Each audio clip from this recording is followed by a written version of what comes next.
नहमदहु व नुसल्ली व नुसल्लिमु अला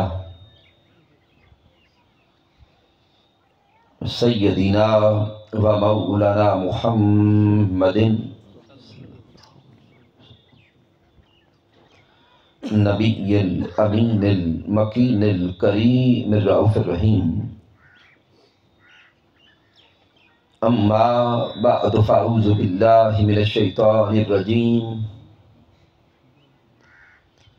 बिस्मिल्लाहिर रहमानिर रहीम। क़ाल अल्लाहु तबारक व तआला फ़िल क़ुरआनिल मजीद या अय्युहल्लज़ीना आमनु दुख़ुलू फ़िस्सिल्मि काफ़्फ़ा। सदक़ल्लाहु मौलानाल अज़ीम। इन्नल्लाहा व मलाइकतहु युसल्लूना अलन नबी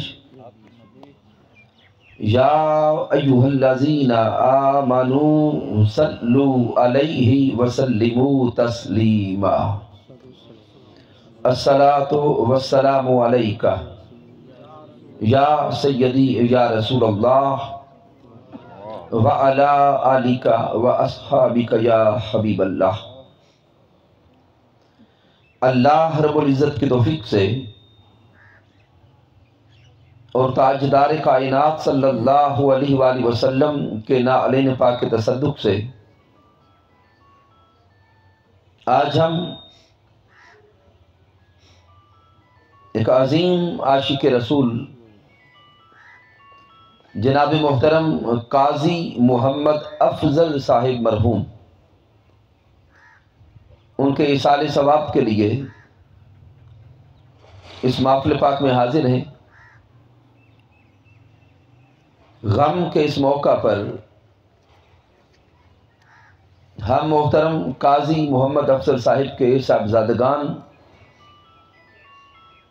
जनाब मोहतरम मोहम्मद यूसुफ साहिब, मोहम्मद शुएब साहिब, मोहम्मद नवीद साहिब, मोहम्मद इसहाक साहिब, मोहम्मद उवैस साहिब और मोहम्मद हसन साहिब और फिर मोहतरम काजी मोहम्मद अफजल साहिब के बरादरान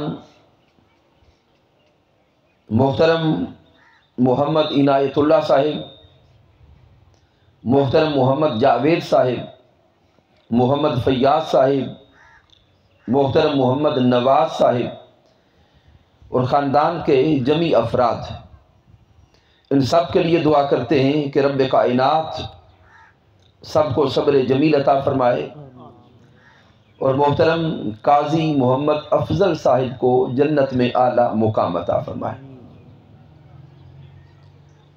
सामीन मोहतरम, कुरान मजीद फुरकान हमीद सूरतुल बकरा की आया मुबारका के चंद कलिमात तिलावत करने का शरफ नसीब हुआ, जहां मालिक कायनात ईमान वालों से खिताब कर रहा है। या अय्युहल्लज़ीना आमनू। अब सामीन मोहतरम, मालिक कायनात का ये जो कलाम है, ए ईमान वालो, तसव्वुरात की दुनिया में डूब के गौर करें कि वो ईमान वाले जिनसे अल्लाह खिताब कर रहा है वो ईमान वाले आप और मैं हैं। बस तवज्जो इधर करें, ईमान वाले ये वो हैं जिनको ताजदार कायनात का कलीमा नसीब हो गया, जो आका अलैहिस्सलाम का कलीमा पढ़ के हुजूर के उम्मती बन गए। तो ईमान वालों की सफ में आप और मैं, हम सारे शामिल हैं, शामिल हैं अल्हम्दुलिल्लाह। तो सामीन मोहतरम, जब रब्ब कायनात फरमाता है या अय्युहल्लज़ीना आमनू, ए ईमान वालो, अब गौर करें कि मालिक कायनात ईमान वालों को क्या हुक्म दे रहा है। आमनुदखुलू फिस्सिल्मि काफ़ा, ए ईमान वालो इस्लाम में पूरे पूरे दाखिल हो जाओ। तो अब सामीन तवज्जो तलब नुक्ता यह है कि रब कायनात खिताब भी ईमान वालों से कर रहा है और ईमान वालों को रब हुक्म देता है, ए ईमान वालों इस्लाम में पूरे पूरे दाखिल हो जाओ। तो ज़हन सवाल करता है, ए रब कायनात, जब कलिमा महबूब का नसीब हो गया, जब ताजदार कायनात का कलिमा पढ़ के ईमान वालों की सफ में शामिल हो गए, तो क्या ये इस्लाम में पूरे दाखिल नहीं हुए? तो सामीन रब कायनात का ये कलाम ईमान वालों के लिए दावत फिक्र है कि हुजूर का कलिमा पढ़ के ईमान वालों की सफ में जाहिरन शामिल हो जाने वालों, रब कायनात तुम्हें खिताब करता है, कलिमा तो पढ़ लिया है, अब इस्लाम में पूरे पूरे दाखिल हो जाओ। अब ये इस्लाम में पूरा दाखिल होना क्या है? मालिक कायनात हमें इस तरफ मुतवज्जा क्यों कर रहा है? इसलिए आइए हम सब अपनी जिंदगियों के अदवार पे तवज्जो करें, हम अपनी सुबह शाम को देखें। हम जिन्होंने आका का कलिमा पढ़ा, दावा ईमान में सबसे आगे नजर भी आते हैं, दावा इश्क़ मुस्तफ़ा भी है, दावा गुलामी मुस्तफ़ा भी है, दावा मोहब्बत मुस्तफ़ा भी है। लेकिन अगर हम खुद अपनी जिंदगियों पे निगाह डालें तो हमारी जिंदगियों के अहवाल खुद बोल बोल के बताते हैं कि अभी तक वो पैगाम शरीयत जो प्यारे मुस्तफ़ा लाए थे, हमारी जिंदगियां उस पैगाम शरीयत के मुताबिक बसर नहीं हो रही। अगर हम अपनी जिंदगी के खुशी और गमी के मौके को देखें, हमारी खुशी दुनिया की रसूमात में गुजर जाती है। खुशी के मौकों पर हम रब रसूल को भूल जाते हैं, हम घर के फैसले करते हुए रब रसूल के अहकामात को भूल जाते हैं, हम आसाइश और सहूलत के वक्त में रब रसूल को भूल जाते हैं। रब कायनात ईमान वालों को इसी तरफ से मुतवज्जा कर रहा है, ए ईमान वालों, तुम्हारी जिंदगी में खुशी का मौका हो वो भी शरीयत मुहम्मदी के ताबे हो, तुम्हारे घर का कोई फैसला हो वो भी शरीयत मुहम्मदी के ताबे हो, तुम्हारी जिंदगी का एक एक लम्हा जब शरीयत मुहम्मदी सल्लल्लाहु अलैहि वसल्लम के ताबे हो जाएगा, तब तुम इस्लाम में पूरे दाखिल हो जाओगे। सामीन गौर करें, मुआशरे पर कि जब शादी का मौका आता है उस वक्त हम रब रसूल के अहकामात को याद भी नहीं करते। वरासत की तकसीम का वक्त आता है, हम अल्लाह रसूल के अहकामात को याद भी नहीं करते। रिश्तेदारों के हुकूक का वक्त आता है, हम रब रसूल के अहकामात को याद भी नहीं करते। तो मुझे तो लगता है कि मालिक कायनात हमें इस 14वीं 15वीं सदी के इस्लाम वालों को, ईमान वालों को, मुसलमानों को देख देख कर रब कायनात फरमा रहा है, या अय्युहल्लज़ीना आमनुदखुलू फिस्सिल्मि काफ़ा, ए कलिमा पढ़ लेने वालों इस्लाम में पूरे पूरे दाखिल हो जाओ। तो सामीन मोहतरम, अल्लाह रब्बुल इज़्ज़त ने हमें दीन इस्लाम अता किया। इन्ना दीना इंदल्लाहिल इस्लाम, अल्लाह के नजदीक दीन फकत इस्लाम ही है। आइए गौर करें कि यह दीन इस्लाम क्या है। तो सामीन, लफ्ज दीन पे अगर गौर करें, जिसको निज़ाम हयात कहते हैं, दीन इस्लाम की तालीमात का जब मुताला करते हैं तो आइम्मा ने इसे 3 हिस्सों में तकसीम किया है। कितने हिस्से? 3 हिस्सों में तकसीम किया है। एक हिस्सा इबादात कहलाता है, दूसरा हिस्सा मुआमलात कहलाता है और तीसरा हिस्सा ईमानियात कहलाता है। ईमानियात, इबादात और मुआमलात। अब इन तीनों हिस्सों की आइए अलग अलग अहमियत को समझे। ईमानियात का जो चैप्टर है, इसमें सारे के सारे अज्जाए ईमान आते हैं। जो ईमान की सिफात हम बचपन से पढ़ते आ रहे हैं, आमनतु बिल्लाहि व मलाइकतिही, पीछे तक सारे ऊंचा पढ़ेंगे, आगे पढ़ते जाएं।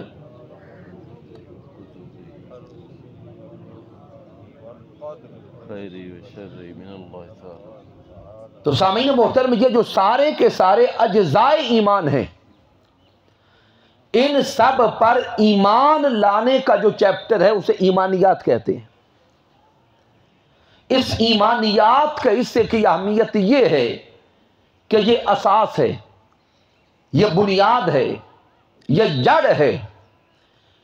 अगर कोई इंसान चाहता है कि मुझे रब की बारगाह में इबादात का अजर मिले, मुआमलात का अजर मिले, तो उस रब की बारगाह से अजर को पाने के लिए साहिब ईमान होना जरूरी है। ईमानियात का हिस्सा बुनियाद हो गया, असास हो गया। तो जब ईमान नसीब हो गया, फिर उससे ऊपर दो हिस्से बचते हैं। एक हिस्सा इबादात कहलाता है और दूसरा हिस्सा मुआमलात कहलाता है। इबादात जिसको हुकूकुल्लाह कहते हैं, वो नमाज, रोजा, हज और ज़कात, ये सब हुकूकुल्लाह हैं। और मुआमलात जिसे हुकूकुल इबाद कहते हैं, ये अल्लाह की मखलूक के जो हक एक बंदे पर हैं उसे मुआमलात कहते हैं। हुस्न मुआशरत, हुस्न मुआमलात। तो अब सामीन, जब तीनों हिस्सों को हम समझ गए, ईमानियात का हिस्सा यह असास हो गई, यह बुनियाद हो गई अजर को पाने के लिए, रब रसूल को राजी करने के लिए, फलाह और कामयाबी और कामरानी को पाने के लिए। फिर इबादात, नमाज, रोजा, हज और ज़कात, जिसको हुकूकुल्लाह कहा। फिर हुस्न मुआमलात, अल्लाह की मखलूक के हुकूक, जिसको हुकूकुल इबाद कहा। सामीन, अगर इन दोनों हिस्सों को कंपैरेटिवली देखें तो एक इंसान पर, एक मुसलमान पर और बंदाए मोमिन पर सिर्फ 10% हुकूक अल्लाह ने खुद अपने हुकूक अपने बंदे पे रखे। बाकी 90% हुकूक मालिक कायनात ने हर इंसान पर अपनी मखलूक के रखे। अब तवज्जो तलब बात है, यह हुकूक का दायरा मुतअय्यन करने वाली जात भी अल्लाह की है। उस मालिक ने अपने हुकूक 10% रखे और अपनी मखलूक के हुकूक बोलेंगे 90% रखे। तो सामीन, रब्बे कायनात की जात चूंकि आला है, अरफा है, वो मालिक है, तो मालिक कायनात की जात की निस्बत के एतबार से अल्लाह के हुकूक मुकद्दम है। नमाज, रोजा, हज, ज़कात ये मुकद्दम है। लेकिन रेशो के एतबार से मालिक कायनात ने अपने हुकूक 10% रखे और अपनी मखलूक के हुकूक 90% रखे। अब किसी के जहन में सवाल पैदा होगा कि अल्लामा साहब ये क्या कह दिया कि अल्लाह के हुकूक 10% हैं और मखलूक के हुकूक 90% हो गए। तो सामीन मोहतरम, ये नुक्ता समझने के लिए आइए ये जो 24 घंटे आज हम गुजार रहे हैं, इन 24 घंटों का तज्जिया करते हुए देखें कि अल्लाह के हुकूक हम पर कितने हैं। नमाज फजर के लिए आप उठे, कल नमाज फजर की अदायगी तक हर मुसलमान पे अल्लाह के कितने हुकूक हैं, कौन कौन से हैं? इन 24 घंटों में अल्लाह का हक सिर्फ 5 वक्त की नमाज है। 5 वक्त की नमाज। अब मुझे बताइएगा कि 24 घंटों में नमाज पंजगाना की अदायगी के लिए कितना वक्त लगता है? 1 घंटा चलें। मोहतरम सूफी इम्तियाज साहब तशरीफ फरमा है, बड़ी आहिस्तगी से अदा करने वाले, तो अगर कोई बड़ी आहिस्तगी के साथ एक एक लफ्ज को समझ कर भी अदा करे तो 2 घंटे नहीं लगते। चले हम 24 घंटों में से 2 घंटे निकालते हैं नमाज के लिए, पीछे 22 घंटे क्या इंसान माअज़ल्लाह मुसलमान नहीं रहता? जो इन 24 घंटों में नमाज पंजगाना अल्लाह का हक है वो तो 2 घंटों में अदा हो गया, बाकी 22 घंटे क्या करेंगे? बाकी 22 घंटे मालिक कायनात ने इंसान पर अपनी मखलूक का हक रखा है। सबसे पहले हर इंसान पे उसकी अपनी जात और जान का हक है, फिर अपने जेरे कफालत अहबाब, बीवी है, बच्चे हैं, वालिदैन हैं, उनके हुकूक, फिर बहन और भाइयों के हुकूक, फिर जमी रिश्तेदारों के हुकूक, फिर पड़ोसियों के हुकूक, फिर जिस घर में इंसान रहता है उस घर के हुकूक, फिर उस घर में अगर कोई जानवर रहता है या आता है उस जानवर के हुकूक, फिर आपके घर में अगर कोई पौधे हैं उन पौधों के हुकूक। गोया 24 घंटों में एक इंसान के साथ जिस जिस शय का वास्ता पड़ता है मालिक कायनात ने एक मुसलमान पर हर शय का हक मुतय्यन किया है। तो अल्लाह रब्बुल इज्जत के हुकूक इन 24 घंटों में तो 5 वक्त की नमाज हुए। जब इसको वक्त के एतबार से रेशो निकालेंगे तो 10% भी नहीं बनेगा। फिर सामीन, रब्बे कायनात का दूसरा हक है माह रमजान के रोजे। क्या है? रमजान के रोजे। अब मुझे बताइए, क्या रोजा इंसान पर जो फर्ज है वो क्या पूरे साल का फर्ज है? नहीं, सिर्फ 1 महीना। साल के कितने महीने?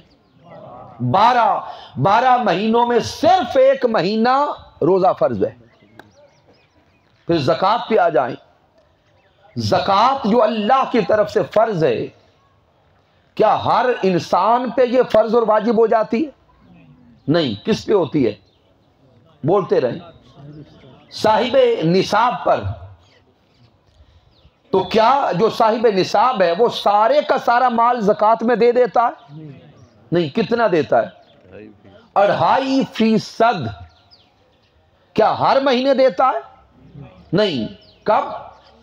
साल में एक बार जितनी मालियत है उसका 2.5%, ये 10% भी नहीं बनती। फिर मालिक कायनात का अगला हक है हज। क्या हज हर मुसलमान पे फर्ज है? नहीं। किस पे है? साहिब इस्तिताअत और साहिब निसाब पर। तो क्या हर साहिब निसाब और साहिब इस्तिताअत हर साल हज फर्ज करता है? क्या हज हर साल करता है? नहीं। जिंदगी में सिर्फ एक बार।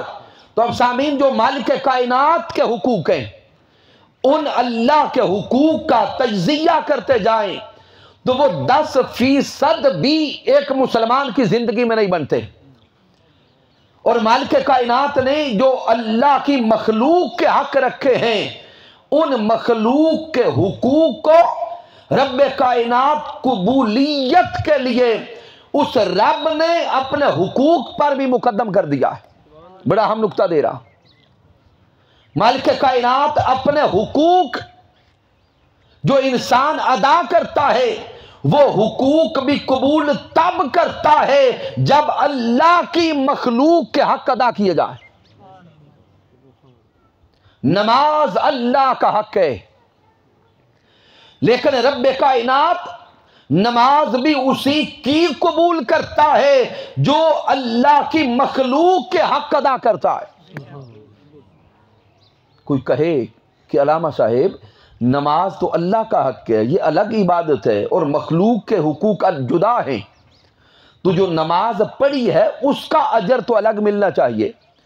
तो सामीन मोहतरम, ये मैं नहीं कहता, कुरान मजीद का मुताला करें और सूरह अल माऊन को पढ़ें। मालिक कायनात क्या फरमाता है, फवैलुल लिल मुसल्लीन, हलाकत है नमाजियों के लिए, बर्बादी है नमाजियों के लिए। जब इस आया करीमा को पढ़ते हैं तो रोंगटे खड़े हो जाते हैं, रब का खौफ तारी होता है। बंदा रो रो के अर्ज करता है, मौला बड़ी मुश्किल से तो चंद नमाजें अदा की, बड़ी मुश्किल से बुढ़ापे के करीब जाके तो नमाजी बनाओ। और मौला अब तो कुरान में फरमाता है फवैलुल लिल मुसल्लीन, मौला ये वही नमाजें हैं जिनका हुक्म तू कुरान मजीद में सैकड़ों बार दे चुका। मौला तेरे अहकामात पे अमल करते हुए बड़ी मुश्किल से नमाजी बना हूं, अब नमाजियों के लिए हलाकत क्यों आ गई। मालिक कायनात आगे फरमाता है, हलाकत है ऐसे नमाजियों के लिए जो नमाज की रूह से गाफिल हो गए। और नमाज की रूह से गाफिल कैसे हुए, अल्लज़ीना हुम युराऊना व यमनऊनल माऊन, ये नमाजी ऐसे हैं जो नमाजें भी दिखलावे की पढ़ते हैं और मांगे का बर्तन भी किसी को नहीं देते, मांगे का बर्तन भी किसी को नहीं देते। अब कालू वाली की सरजमीन पर बैठने वालों, गौर करें, सोचे तो सही, क्या बर्तन मांगने के लिए मंडी बहाउद्दीन शहर से आपके घर में कोई आएगा? नहीं। कौन आएगा? कोई पड़ोसी आएगा। क्या बर्तन मांगने के लिए कोई अमीर आएगा? नहीं। कोई गरीब आएगा। तो रब्बे कायनात कुरान मजीद फुरकान हमीद के इस मुकाम पर गरीब पड़ोसियों के हुकूक को बयान करता है। मालिक कायनात इशारा यह दे रहा है, जो इंसानों के हुकूक अदा नहीं करता, जो पड़ोसियों के हुकूक अदा नहीं करता, रब फरमाता है मुझे ऐसे लोगों की नमाजों की कोई हाजत नहीं। फिर सामीन मोहतरम इससे आगे गौर करें, रोजा फर्ज किया अल्लाह ने अपने लिए, अल्लाह का फर्ज है, मालिक कायनात का हक है। लेकिन सामीन तवज्जो तलब बात है, इधर रोजे मुकम्मल हुए, ईद का चांद नजर आया, ताजदार कायनात अलैहिस्सलाम की तरफ से हुक्म आता है नमाज ईद अदा करने के लिए निकलने वालों पहले फितराना अदा करके आना। क्या करना? फितराना अदा करके आना। ज़हन ने सवाल किया, सोने महबूब ये फितराना क्यों दें? जवाब आता है कि अगर रोजों में तुम्हारी कोई कमी रह गई तो फितराना से अल्लाह पूरी कर देगा। सुभान अल्लाह। ज़हन फिर सवाल करता है, सोने महबूब कमी तो रही रोजों में और पूरी होगी, बोलेंगे फितराना अदा करने से। तो सामीन मोहतरम जिन से इबादत बदल गई। अगर कमी रोजों में रही, चाहिए तो यह था कि रोजे 5-7 बढ़ा दिए जाते। मौला तो फरमाता कि ईद के बाद 5 रोजे बढ़ा लो ताकि वो रोजों की कमी पूरी हो जाए। और रब फरमाता है महबूब के जरिए कि तुम फितराना दो, तुम्हारे रोजों की कमी पूरी हो जाएगी। ज़हन फिर सवाल करता है, मौला ये फितराना देकर रोजों की कमी पूरी क्यों होती है? तो रब्बे कायनात की तरफ से जवाब आता है, ए बंदे अगर तू सारा साल भी खाता रहे तो मेरे खजानों में कोई कमी नहीं पड़ती। अगर तू माह रमजान के रोजे रखे या ना रखे, मेरे खजानों पे कोई फर्क नहीं पड़ता। तेरे भूखा रहने से मेरी जात पे कोई फर्क नहीं पड़ता। हाँ, जब तू फितराना देगा, वो फितराना किसी गरीब तक पहुंचेगा, मुस्तहिक तक पहुंचेगा। और गरीब का बच्चा जब ईद की तैयारी के लिए नए कपड़े खरीदेगा, नए जूते खरीदेगा, जब वो गरीब के बच्चे के चेहरे पर मुस्कुराहट आएगी, उससे एक मुस्कुराहट से रब्बे कायनात सारी कमियां पूरी कर देगा।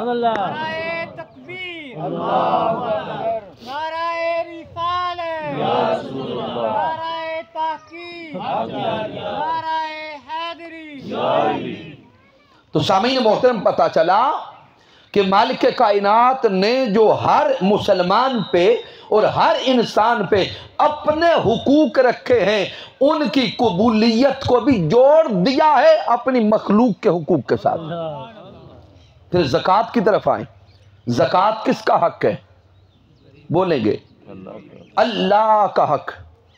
असलन यह हुकूकुल्लाह में है। अब जिस पर ज़कात वाजिब हो गई, उसका दिल करता है जब हक अल्लाह का है तो मैं अल्लाह के हाथों में देना चाहता हूं, रब के करीब होना चाहता हूं, मौला का कुर्ब चाहता हूं, मौला की मारिफत चाहता हूं। तसव्वुरात की दुनिया में डूबे। जिस पर ज़कात वाजिब हुई उसने ज़कात का माल निकाला। दिल ही दिल में कहता है मौला, जब हक तेरा है, देना तुझे है, तो तेरे हाथों में देना चाहता हूं। महबूब अलैहिस्सलाम की तालीमात का मुताला करें। मेरे आका ने फरमाया कि ज़कात लेकर निकलो, किसी मुस्तहिक और गरीब के दरवाजे पे पहुंचो, दस्तक दो। जब उस गरीब के हाथों में दोगे, जाहिरन वो हाथ उस गरीब का होगा, इमसालन वो हाथ अल्लाह का हाथ होगा। तो गोया वो ज़कात जो अल्लाह का हाथ है, अल्लाह का हक है, मालिक कायनात ने गरीब को दिलवाई, अपनी मखलूक को दिलवाई। फिर इला हाज़िल कयास।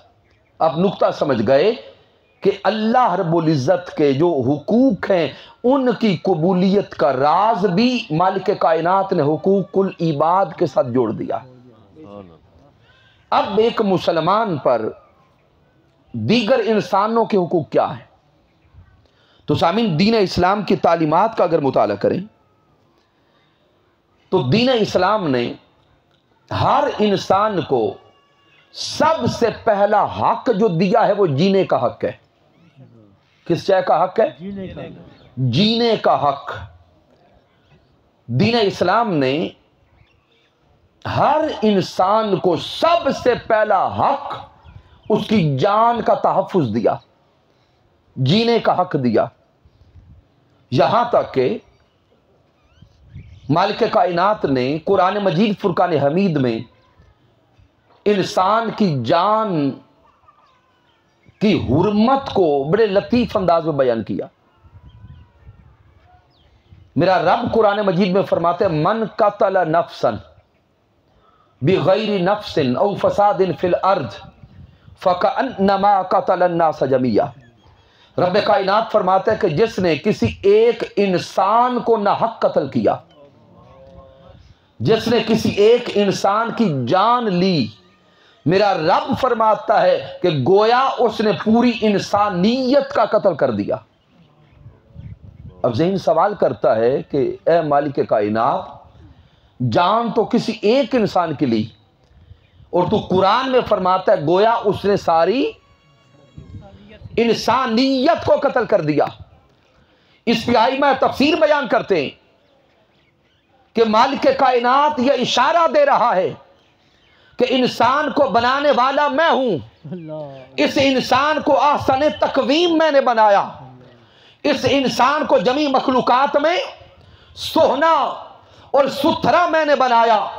अब रब कायनात चाहता यह है कि जिस इंसान को इतना आसन तकवीम मैंने बनाया है, साफ और सुथरा मैंने बनाया है, इतना सोहना मैंने बनाया है, इस इंसान की जान की हुर्मत इस अंदाज से पेश की जाए कि इस कायनात में कोई शख्स भी इंसान की हुर्मत पे हाथ न डाल सके, इंसान के माल पे हाथ न डाल सके, इंसान की जान पे हाथ न डाल सके। इसीलिए रब्बे कायनात फरमाता है, मन कतल नफ्सन बिगैर नफ्सिन औ फसादिन फिल अर्द फकअन्नमा कतल अन्नास जमिया। जिसने किसी एक इंसान को नाहक कत्ल किया, गोया उसने सारी इंसानियत का कत्ल कर दिया।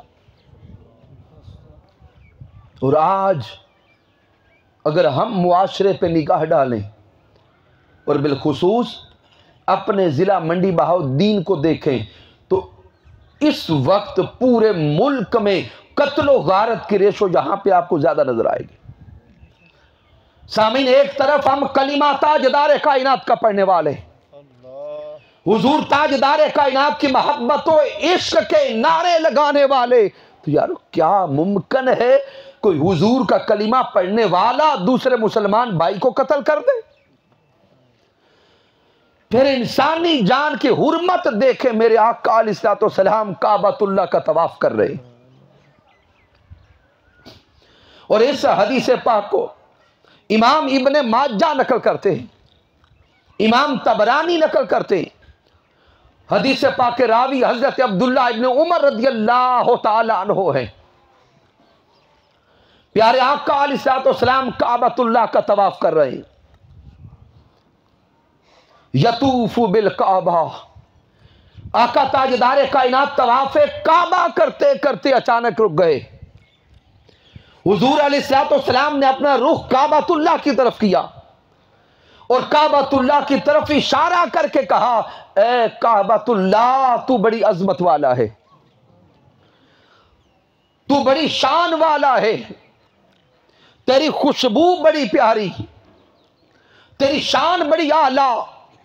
हुजूर आगे फरमाते, वल्लज़ी नफ्स मुहम्मदिन बियदिही, हुजूर ने फरमाया काबतुल्लाह तो सुन ले, अल्लाह रब्बुल इज्जत की इज्जत की कसम, वो रब जिसके हाथों में मुहम्मद मुस्तफ़ा की जान है, उस रब की कसम, ला हुर्मतुल मोमिन आज़म इंदल्लाह हुर्मतम मिनक, मेरे हुजूर फरमाते हैं, ए काबतुल्लाह, रब के नजदीक एक बंदाए मोमिन की जान और माल और इज्जत आबरू की शान और इज्जत है काबा तुझसे भी रब की बारगाह में ज्यादा है।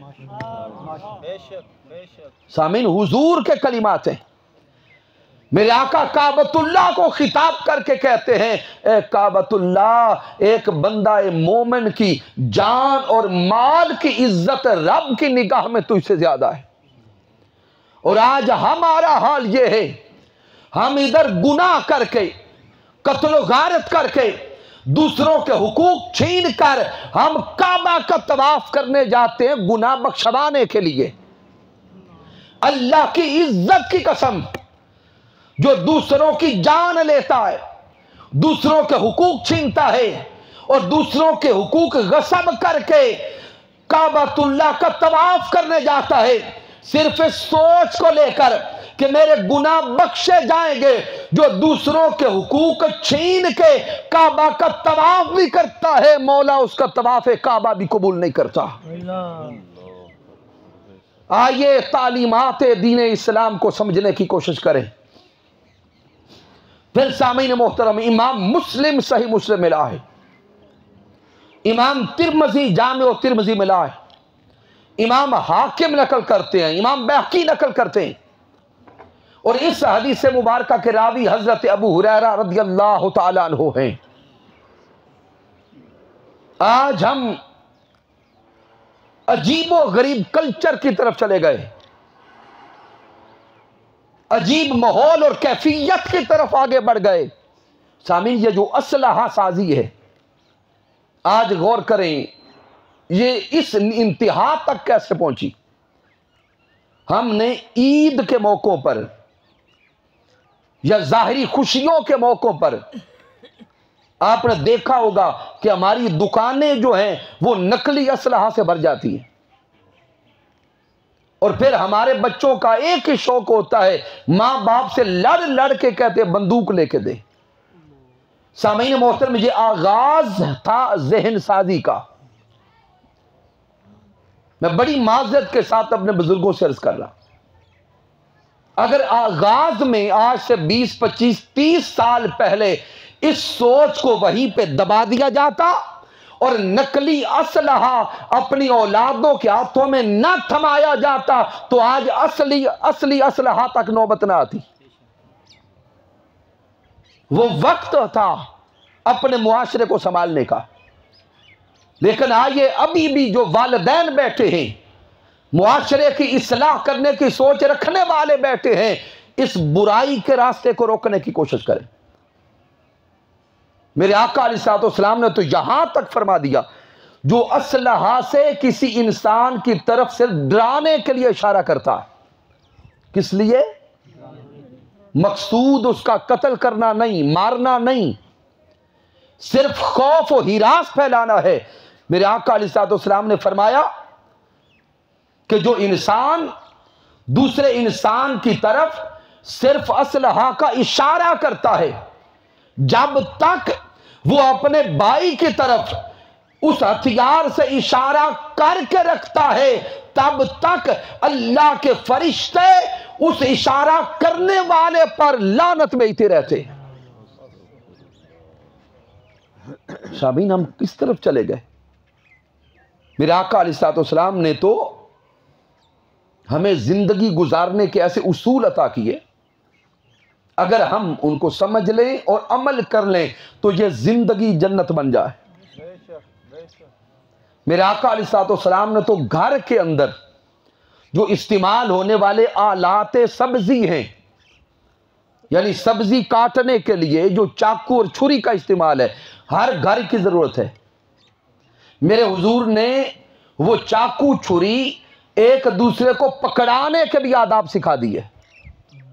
अब गौर करें, फ्रूट काटना है, सब्जी काटनी है, एक घर के फर्द ने दूसरे से कहा कि मुझे छुरी पकड़ाओ, तो वो कैसे पकड़ानी है? मेरे हुजूर ने फरमाया कि जब ये चाकू छुरी या ये आलात किसी को देने लगो तो कभी भी हथियार लोहे की तरफ से ना पकड़ाओ, बल्कि दस्ती की तरफ से पकड़ाओ। मेरे हुजूर ने तो यहां तक तालीमात दी। और हम हैं हुजूर से मोहब्बत करने वाले, इसी तरह है हम सब हुजूर से इश्क करने वाले। तो सामीन, आज के इस अजीम महफिल पाक में आने वालों से मैं सिर्फ इतनी उम्मीद करता हूं सामीन, अगर हम अपने दिलों को नर्म करके चले गए और सख्ती को निकाल के चले गए तो उम्मीद है कि अगर ये अमल कर लिया, ये मुआशरा भी संवरेगा, हमारी कब्र भी संवर जाएगी, यौम कयामत रब्बे कायनात की बारगाह से कामयाबी नसीब हो जाएगी। और आखिरी हिस्से की तरफ आ रहा हूं। अगर तालीमात मुहम्मदी सल्लल्लाहु अलैहि वसल्लम का मुताला करें तो महबूब अलैहिस्सलाम की सीरत मुताहरा में सबसे गालिब पहलू मिलता है मुआफ कर देने वाला। कौन सा पहलू है? मुआफ कर देने वाला। मेरे महबूब अलैहिस्सलाम ने अपने दुश्मनों को मुआफ कर दिया। आका अलैहिस्सलाम की तरफ जिन्होंने भी निगाह उठाई, बेशक जाहिरन जंग के लिए, जब आका अलैहिस्सलाम ने उन पे गलबा इख्तियार किया तो हुजूर अलैहिस्सलाम ने दुश्मनों तक की मुआफी का ऐलान कर दिया। अब इस पर दर्जनों हदीस मुबारक मौजूद है। यहां तक के सामीन मोहतरम, एक बद्दू, एक देहाती जाहिल, वो देहात से आया आका अलैहिस्सलाम की तरफ कोई हाजत लेकर। आका अलैहिस्सलाम उसे बाजार में मिले, सहाबा साथ हैं। अब वो जाहिल था, उसे आदाबे बारगाह मुस्तफ़ी सल्लल्लाहु अलैहि वसल्लम की खबर नहीं थी। वो करीब आया और माअज़ल्लाह हुजूर अलैहिस्सलाम की चादर को पकड़ के खींच के कहता है, ए मोहम्मद मेरी बात सुने।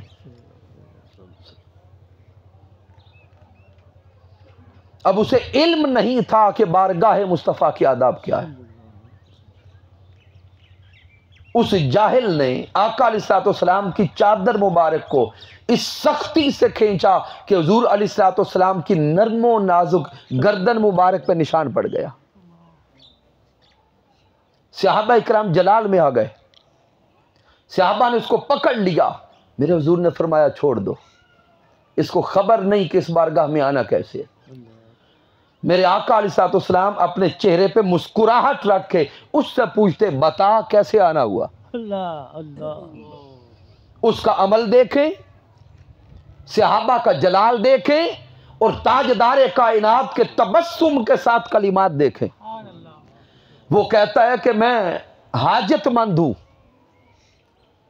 कुछ सवाल लेके आया हूं, मेरी हाजत पूरी कर दें।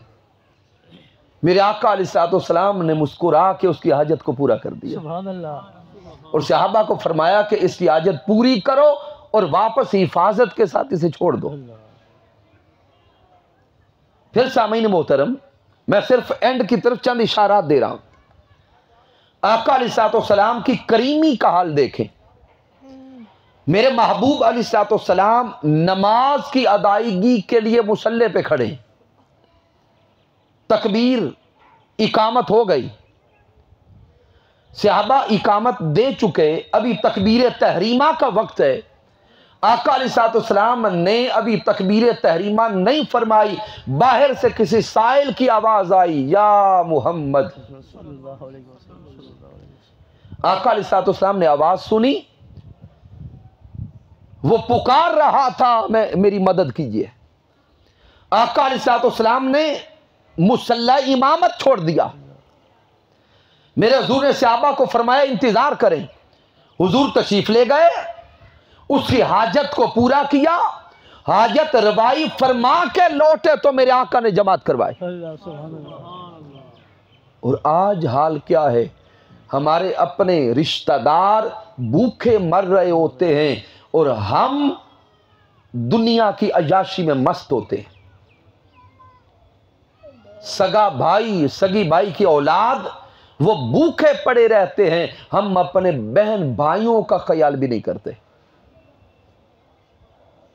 फिर आखिरी वाकया सामने दे रहा हूं। जब मेरे महबूब अलैहिस्सलाम ने मक्का फतह कर लिया, सन 8 हिजरी का वक्त है, वो मक्का के सारे काफिर, बदतरीन दुश्मन गर्दने झुका के हुजूर के सामने खड़े। हर कोई डर रहा है, कांप रहा है कि आज कत्ल कर दिए जाएंगे, गर्दन उड़ा दी जाएगी।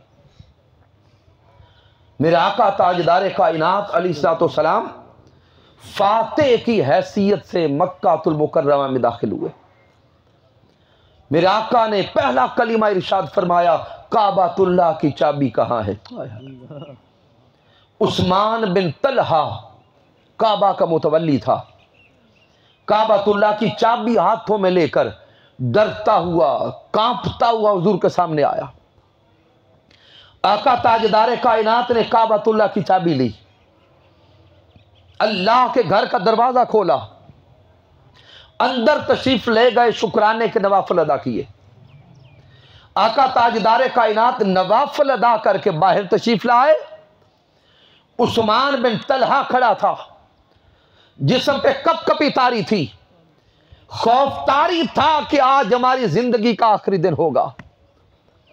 मेरे आका ताजदार कायनात ने फरमाया, उस्मान बिन तलहा देख, आज वक्त बदल गया। मेरे हुजूर इशारा कर रहे थे कि जब आका ताजदार कायनात अलैहिस्सलाम ने मक्कातुल मुकर्रमा से मदीना हिजरत फरमाना चाही, मेरे हुजूर ने इसी उस्मान बिन तलहा को कहा था, उस्मान बिन तलहा काबा का दरवाजा खोल। अंदर ले तशरीफ ले जाके नफल पढ़ना चाहते थे। आका ताजदार कायनात अलैहिस्सलाम ने जब उस्मान बिन तलहा से काबातुल्लाह का दरवाजा खोलने का कहा, सख्त जुमलों में उस्मान बिन तलहा जवाब देता है, और हर किसी के लिए काबा का दरवाजा खुल सकता है, ए मुसलमानों के नबी आपके लिए नहीं खोलूंगा। ताजदार कायनात की आंखों में आंसू आए। मेरे महबूब अलैहिस्सलाम बरसती आंखों के साथ मक्का को अलविदा कह गए। आका ताजदार कायनात गम ज़दा कैफियत के साथ मक्का को अलविदा कह गए। हुजूर ताजदार कायनात की जुबानी अक़दस पे जुमले थे, ए काबतुल्लाह मुझे तुझसे बड़ा प्यार है, ए मक्कातुल मुकर्रमा मुझे तुझसे बड़ा प्यार है। ए मक्का, मेरा बचपन यहां पे गुजरा, मेरा लड़कपन यहां पे गुजरा, मेरा शबाब और जवानी के दिन यहां पे गुजरे, मुझे तुझसे बड़ा प्यार है, लेकिन है मक्का तेरे बासी मुझे यहां रहने नहीं देते। आज वक्त बदल चुका था, तिलकल अय्यामु नुदाविलुहा बैनन्नास। आज काबतुल्लाह की चाबी मेरे हुजूर के हाथों में थी। वो सारे दुश्मन गर्दने झुकाए आका के सामने खड़े थे। अरे वारी जाएं ताजदार कायनात की सीरत और किरदार पर। मेरे हुजूर उस्मान बिन तलहा को कहते हैं, उस्मान बिन तलहा अपने हाथ आगे कर। उस्मान बिन तलहा डरता है कहीं हाथ कटवा ना दे। मेरे आका ने फिर फरमाया, उस्मान बिन तलहा अपने हाथ आगे बढ़ा। वो हाथ आगे करता है, सदके जाएं हुजूर की करीमी पर। मेरे आका अलैहिस्सलाम ने काबतुल्लाह की चाबी उस्मान बिन तलहा के हाथों पे रख के कहा, ए उस्मान बिन तलहा, वो तेरा किरदार था, आज फिर मैं काबतुल्लाह की चाबी तेरे हाथों में देता हूं, तुझे फिर काबा का मुतवल्ली बनाता हूं। तूने मेरे लिए दरवाजा नहीं खोला था, वो तेरा किरदार था, आज मैं तेरी आम मुआफी का ऐलान करता हूं। यह मोहम्मद मुस्तफा का किरदार है। नाराए तकबीर, नाराए रिसालत, नाराए तहकीक, नाराए हैदरी, उलमाए अहले सुन्नत जिंदाबाद।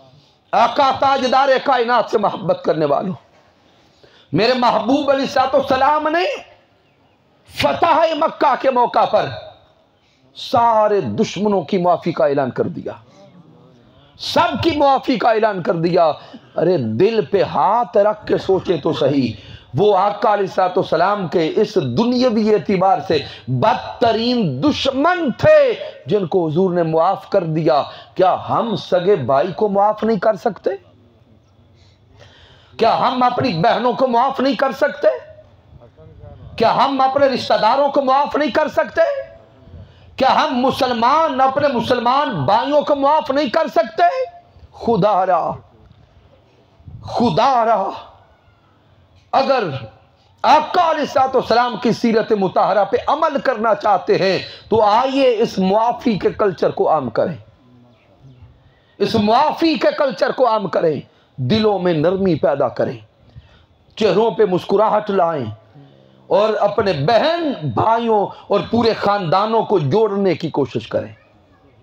ये दुश्मनियां, ये कत्लो गारत, ये लड़ाइयां, ये झगड़े, ये फसादात अगर इसी तरह चलते रहे हम मर जाएंगे, हमारी नस्लें भी बाद में हमें बद्दुआएं देगी।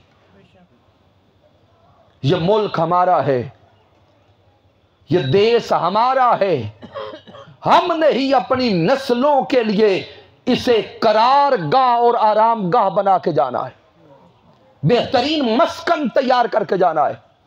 इल्म की तरफ आए, एजुकेशन की तरफ आए, पॉजिटिविटी की तरफ आए, अच्छी तरबियत, किरदार और इखलास की तरफ आए। और फिर सामईन मोहतरम, अगर हमने आज अपनी नस्लों की परवाह न की जी, अगर हमने अपने मुआमलात को बेहतर न किया तो फिर हालात बिगड़ते चले जाएंगे।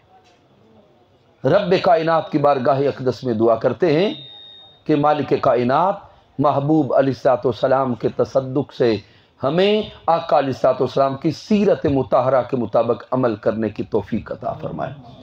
कि मोहम्मद से वफा तूने तो हम तेरे हैं, ये जहां चीज़ है क्या लौहो कलम तेरे हैं। मैंने जो कुछ बयान किया अगर इसमें कोई कमी है, कोई कजी है, कोई गलती है तो मुझ नाचीज़ की तरफ से है। मालिक कायनात मुआफ़ फरमाए। रब कायनात की बारगाह अक़दस में दुआ करते हैं, मालिक कायनात सबका हाज़िर होना अपनी बारगाह में कबूल फरमाए। वमा अलैना इल्लल बलागुल मुबीन।